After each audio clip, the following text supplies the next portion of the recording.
የፕሪቶሪያው ስምምነት ከተፈረመ በኋላ ብዙዎች በፕሪቶሪያው ስምምነት ያኮረፋችሁ ናችሁ ይሉናልና እውነታው እሱ ባይሆንም ማለት ነው። ግን ፕሪቶሪያው ስምምነት ላይ መልካሙን ካመሰገን በኋላ ካነሳናቸው ወይም ከነቀስናቸው ህጸጾች መካከል እኔ ኤግዛክትሊ ተናገርኩትን አስታውሳለሁ። የአንደኛው የዓለም ጦርነት ነበር በምሳሌ ሪፈረንስ ያነሳሁት።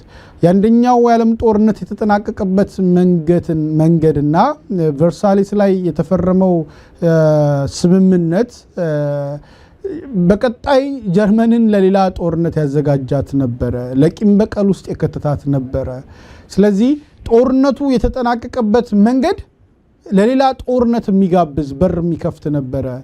ስለዚህ የአንደኛው የዓለም ጦርነት ከባድ ብንለው ይዞት የመጣው የሁለተኛው ዓለም ጦርነት ደግሞ በብዙ ሺህ እጥፍ የሚበልጥ ነበር እና በተሳታፊ ብዛት፣ በማቴሪያል ውድመት፣ በሰው ህይወት መጥፋት፣ በተፈጸሙ የዘር ማጥፋት ወንጀሎች ዓለም ላይ ባደረሰው ጉዳት ከመጀመሪያው ጋር የሚወዳደር አልነበረም እና የመጀመሪያውን የቋጩበት መንገድ ግን ለሁለተኛው አንዱ ምክንያት ተደርጎ ነው በታሪክ የተመዘገበው። ያንን ነው ምሳሌ ያነሳሁትና ይሄኛውን ጦርነት የምንቋጭበት መንገድ ለሌላ ጦርነት የሚጋብዝ እንዳሆነ ጥንቃቄ ያስፈልጋል። በዓለም ላይ የምናየው ለምሳሌ ያው ታሪክ አንዱ ዓላማው ምንድነው? ያለፈውን ትማራለህ፣ ታጠናለህ፣ አሁን ያለውን ትገመግምና የወደፊቱን ፕሪዲክት ታደርግበታለና የታሪክ ትምህርት የሚረዳው ለሱ ነው።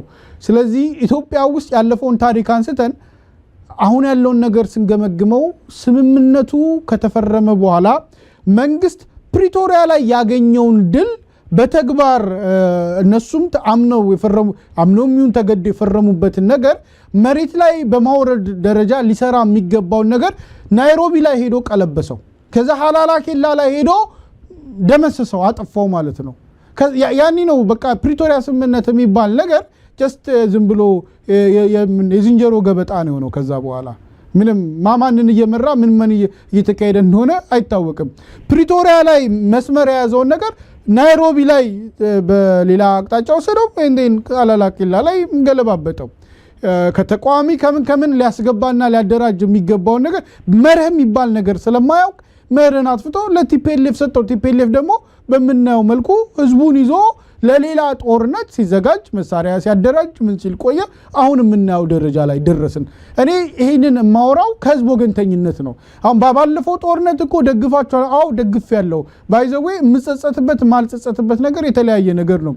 በጦርነቱ ቲፒኤልኤፍ ለከፈተው ጦርነት አጌነስት በመቆሜ እኔ ቅንጣት ታክል አይጸጽተኝም። ትክክል ነው፣ በወቅቱ ትክክል ነው ያደረኩት።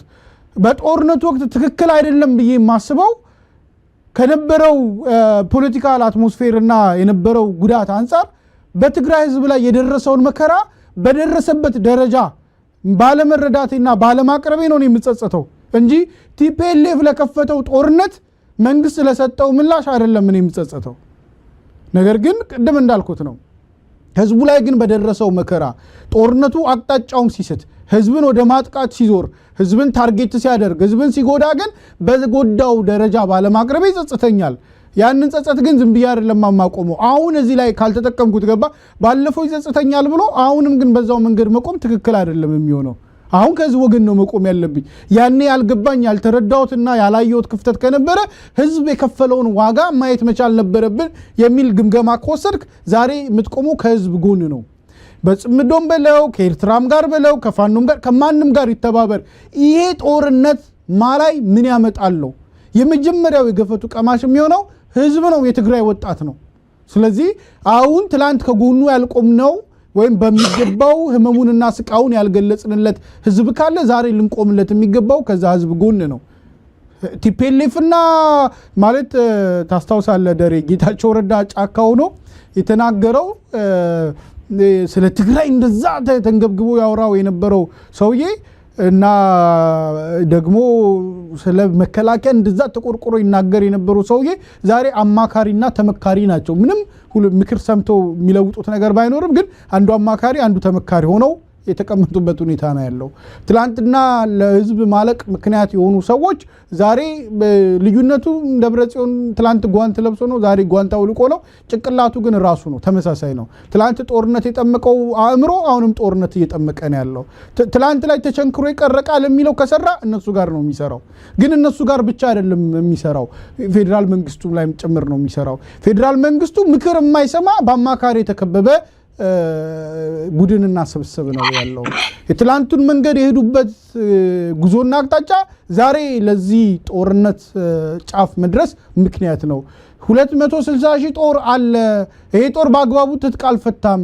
አሁን የአፍሪካ ህብረትና እና አሜሪካ ከጎን በተሰለፉበት በዚሁ አግባብ በፍጥነት ልትሰሩበት ይገባል ሲባል ጦር የለም አይንን ግንባር ያድርገው ብለው እኮ ነው የካዱት። አብረውን ይሰሩ የነበሩ ባልደረቦች ጭምር እነ ጌታቸው ረዳ 3 ጊዜ ወጥቶ ጦሩን አልፈታንም ሲል አብረውን ይሰሩ የነበሩ ባልደረቦቻችን አሁን የተለዩን ሰዎች ጭምር ይሄ ለሞራላቸው ስለተሸነፉ እንደው ደጋፊዎቻቸውን ላለማስከፋት ሲሉ ነው እንጂ እውነት አይደለም ብለው ሲከራከሩ ነው የነበረው። አሁን ያ ጦር በመሳሪያ ተደራጅቷል፣ በትጥቅ ተደራጅቷል። ባለፈው ካየው መከራ ብዙ ትምህርት ወስዷል። አሁን እንደ ባለፈው አይነት ጦርነት ብቻ አይደለም የሚሆነው። አሁን ተሳታፊው በዝቷል። ባለፈው አጋር የነበረ ተለያይቶ አሁን ጠላት ሆኖ ቆሟል። ስለዚህ አሁን የሚያስፈራው ጉዳይ ጦርነቱ እንደ ባለፈው በ15 ቀን የምታጠናቀቀው ምናምን ብቻ አይደለም የሚሆነው። አሁን ጠቅላይ ሚኒስትሩ ጦርነቱ እንደ ድሮ አይሆንም፣ እኛ በመሳሪያ በምን ደርጅተናል፣ አየሩ ምድሩም የኛ ነው እንደሚለው ብቻ አይደለም።